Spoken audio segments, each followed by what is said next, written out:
Hi friends, இது நம்ம exam tips. நம்ம இன்னைக்கு பார்க்க போகிறது சிஏபிஎஃப் ஹெச்எம்டி ஏஎஸ்ஐக்கு எக்ஸாமுக்கான அட்மிட் கார்டு வந்து எல்லாத்துக்குமே பப்ளிஷ் பண்ணிட்டாங்க. இது வந்து எப்படி டவுன்லோட் பண்ணலாம், என்னென்ன பண்ணணும்னு சொல்லிட்டு ப்ரொசீஜர் ஃபுல்லாமே அந்த வீடியோவில் சொல்கிறேன். வீடியோ ஸ்கிப் பண்ணாமல் பாருங்கள். வாங்க வீடியோக்குள்ளே போகலாம்.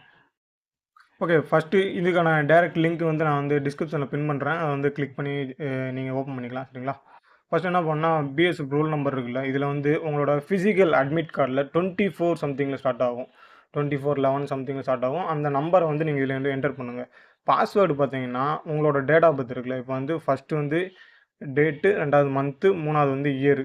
இந்த மூணுமே கரெக்டாக இடையில இந்த ஸ்பேஸோ இல்லைன்னா ஒரு கோடோ இல்லை கேப்போ எதுவுமே இல்லாமல் ஒன்றா போடணும். ஒரு மொத்தம் ஒரு இங்கிட்டு ஒரு 4 4 8 நம்பர்ஸ் வரும் மொத்தம் நம்மளோட டேட் ஆஃப் பர்த் வந்து. இது அப்படியே நீங்கள் வந்து எந்த விதமான கேப்பு இல்லை ஸ்லாஷ் எதுவுமே இல்லாமல் அப்படியே கண்டினியூஸாக போட்டுருங்க. அதை கரெக்டாக என்ட்ரு பண்ணி முடித்த பிறகு கீழே கேப்ச்சா இருக்குல்ல, அந்த நம்பரை கரெக்டாக என்டர் பண்ணிட்டு நீங்கள் வந்து லாகின் சொல்லி கொடுத்துருங்க. லாகின் கொடுத்த உடனே உங்களுக்கு நெக்ஸ்ட் பேஜ் வந்து இதில் நான் ஆட் பண்ணல. நெக்ஸ்ட் பேஜ் வந்து ஒரு பேஜ் வரும். அந்த பேஜில் என்ன வரும் பார்த்தீங்கன்னா, ஃபஸ்ட்டு வந்து உங்களோட ரோல் நம்பர் இருக்கும், 2வது வந்து உங்களோட டேட்டா பர்த் இருக்கும், 3வது பார்த்தீங்கன்னா நியூ பாஸ்வேர்டு வந்து க்ரியேட் பண்ண சொல்லி கேட்கும். அந்த பாஸ்வேர்டு க்ரியேட் பண்ணிட்டு திரும்பி கன்ஃபார்ம் பாஸ்வேர்டு வந்து அதே பாஸ்வேர்டு வந்து நீங்கள் போடணும். நியூ பாஸ்வேர்டு நீங்கள் எப்படி போடணும்னா, ஒரு கேபிட்டல் லெட்ரு மொத்தம் வந்து 8 கேரக்டர் இருக்கணும். ஒரு capital letter, numbers plus special character. சரிங்களா? எக்ஸாம்பிளுக்கு பாஸ்வேர்டு எப்படி க்ரியேட் பண்ணணும்னு சொல்கிறேன். ஃபஸ்ட் உங்களோட பேர் நேம் வச்சுக்கோங்க. எக்ஸாம்பிள் சொல்கிறேன், உங்களோட நேம் வச்சுக்கோங்க. உங்களோட நேமில் ஒரு ஷார்ட்டாக ஒரு 4-5 லெட்ரு இருக்க மாதிரி பார்த்துக்கோங்க. இல்லை உங்கள் விருப்பப்படி இப்போ நீங்கள் வந்து நேம் மொத்தம் வந்து ஒரு 8 லெட்ரு இருக்கணும். அவ்வளோதான் மேட்ரு. சரிங்களா? வேறு ஒன்றுமே கிடையாது. ஃபர்ஸ்ட் லெட்ரு வந்து கேபிட்டல் வச்சுக்கோங்க. நெக்ஸ்ட் வந்து ஸ்மால் வச்சுக்கோங்க. அடுத்து பார்த்தீங்கன்னா ஒரு 2-3 நம்பரில் ஒரு நம்பர் கூட ஆட் பண்ணிக்கோங்க. அடுத்து ஒரு ஸ்பெஷல் கேரக்டர் ஆட்டு ஆஸு சம்திங் ஏதாவது நீங்கள் ஆட் பண்ணிக்கலாம். மொத்தம் ஒரு 8 கேரக்டர் இருக்க மாதிரி பார்த்துக்கோங்க.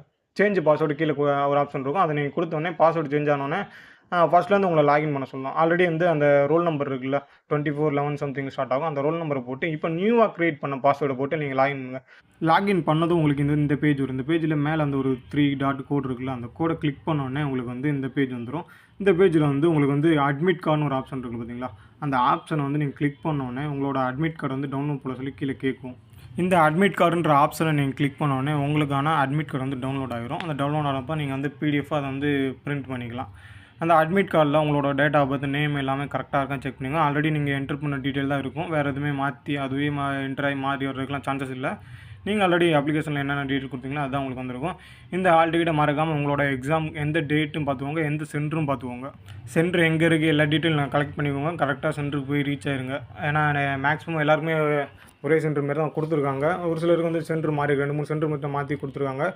கரெக்டாக உங்களுக்கான சென்டருக்கு நீங்கள் பார்த்து போயிருங்க. வீடியோவில் வேறு என்ன டவுட் இருந்தாலும் கமெண்ட் பாக்ஸில் கமெண்ட் பண்ணுங்கள். நான் கண்டிப்பாக ரிப்ளை பண்ணுறேன்.